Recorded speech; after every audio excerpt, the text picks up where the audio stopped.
오늘 뉴스가 음악을 만났을 때 김학준 기자와 이야기 나눠보겠습니다. 김 기자 어서 오세요. 네, 안녕하세요.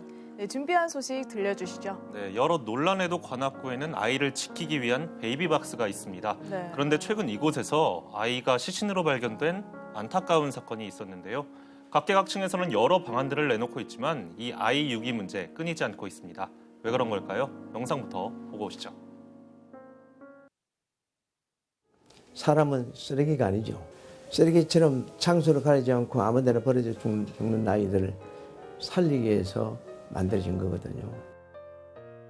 베이비박스가 생긴 지 11년이 됐습니다. 이곳에 들어온 아이는 모두 1,880여 명.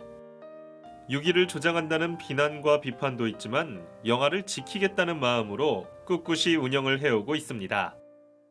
생명을 돌아보지 않고 아무 데나 버리는 게 유기예요.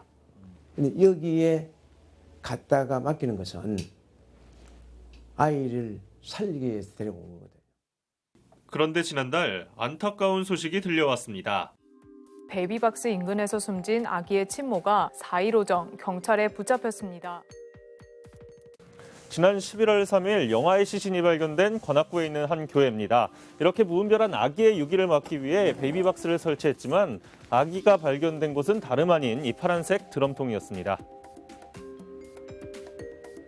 경찰청에 따르면 지난 10년 동안 일어난 영아 유기 건수는 1,272건. 베이비박스를 포함할 경우 수치는 더욱 증가할 것으로 보입니다.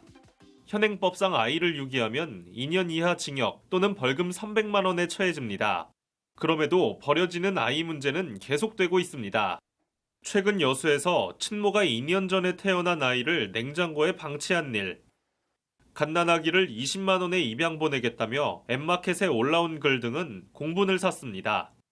국회에서는 아이 유괴 살해죄 형량을 높이는 개정안을 준비하고 있습니다. 유기 문제를 제도적인 측면에서 찾는 시선도 있습니다. 위혼모 신원을 밝히도록 하는 입양특례법이 시행된 뒤 오히려 유기가 늘었다는 지적이 대표적입니다. 그 정보를 완전히 노출하기 싫은 이런 사람들이 많이 있기 때문에 입양 대상 아동이 발생을 하는 거거든요. 출생 신고를 할 수 없는 그런 좀 안타까운 사정들이 있다. 그러니까 거기에 대한 사각지대가 반드시 발생하기 때문에 이 부분에 대한 보완책을 반드시 마련해야 된다. 오신환 전 국회의원은 친모의 익명성을 보장하는 비밀 출산제를 발의했으나 통과로 이어지진 못했습니다. 그리고 21대 국회에서 관련 법안인 보호 출산제 도입을 위한 노력을 이어가고 있습니다. 임신부가 보건소 또는 장관이 허가한 상담기관에서 일정한 상담을 거친 후에 신원, 즉 자신의 개인정보를 감춘 채 의료기관에서 익명으로 출산할 수 있도록.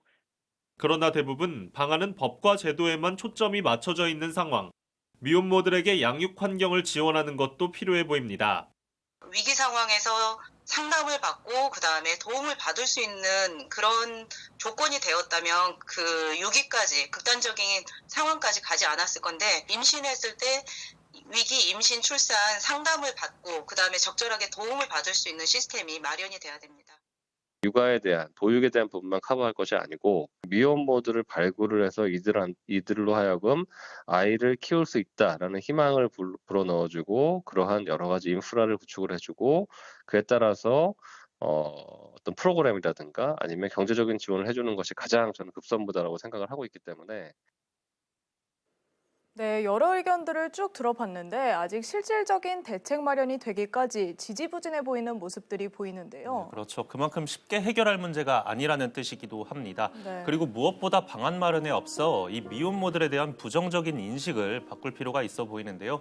이들을 마냥 손가락질하고 비판할 게 아니라 이 미혼모들이 처한 상황을 이해하고 접근하는 것이 근본적인 대책 마련의 시작이 되지 않을까 싶습니다. 네, 다시는 이런 슬픈 소식이 없었으면 합니다. 오늘 이야기는 여기까지 듣죠. 김 기자 수고했습니다. 네, 고맙습니다.